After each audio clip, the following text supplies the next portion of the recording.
This segment is going to be about PPE and overall safety, as well as preparatory rigging that we're going to utilize for rope rescue or high angle applications. So we're going to talk about two components. We're going to talk first about a Class 2 harness, then we're going to get into a Class 3 harness. And with each of those components, we're going to talk about some rigging variables, particularly with brake bar rack applications, what type of brake racks we're going to use, whether it's a twisted eye or straight eye, and why those applications change. So to start with our general overall PPE, we're going to start with our head components, everything that's going to go above the shoulders. So as we look at Scott here, we see that Scott's got an appropriate ANSI and NFPA rated helmet on. The new CASC helmets are great helmets for rescue applications because they actually meet the requirements or the criteria for all of the rescue disciplines.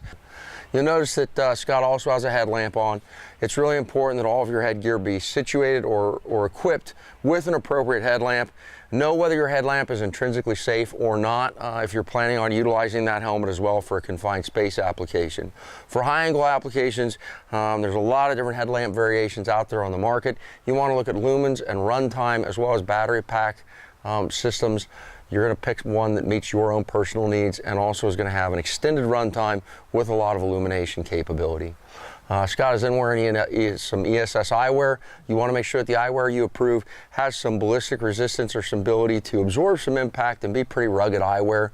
Additionally, if you'll notice, the ESS eyewear that Scott is wearing allows him to change out his lenses from tinted to clear. That's another good application. You either need to carry two pairs of eye pro, one being clear and one being tinted. Or have a pair that allows you to quickly and easily change out lenses. You can see that Scott's chin strap is firmly fixed. We don't want to be using helmet applications and not cinching down our chin straps. As Scott rotates around to the back, you're going to see on the back of the CASC helmet, he's got multiple adjustment components that allow him to actually articulate that harness component on the interior construction of the helmet. You can slide that down the back of your head so that it really brackets in your head, and then just turn that dial down until it's comfortable. And then if you find that it's too tight on rope, make sure that you can easily make those adjustments. Scott's also got some warning device elements on his gear or communication elements. So you can see that he's got a whistle hanging from his helmet on his back left. Scott can go ahead and grab that whistle. You'll see that's on a deployable point so that he can quickly and easily access that and go ahead and extend it out towards his mouth and make those communication components when needed so that he can effectively do that. As Scott rotates back around, you can see that he's well situated and well geared up within required components for head applications and eye applications. The only other consideration would be ear pro. If you're working in a factory in high angle applications and you have some subsequent or alternative means of communication that you're utilizing, you may select to use ear pro to protect your ears, but remember that if you're using ear pro, you always got to make sure that you've got a competent communications plan in place that addresses the fact that you've diminished your hearing capacity. All right, a really essential piece of PPE in rope applications is gloves. So we need to make sure that we're protecting our hands. We do a lot of rope handling. There are a lot of times when the rope is moving at a rapid or relatively rapid rate. And if we don't have an appropriate rope glove, not only is that rope going to potentially get degraded by whatever glove we're wearing, but there's also a much higher likelihood that we're going to damage or injure our hands due to friction burns or elements of that rope transferring through our fingertips and through our palms. So as we look at Scott's hands here, Scott's got the CMC repelling gloves on.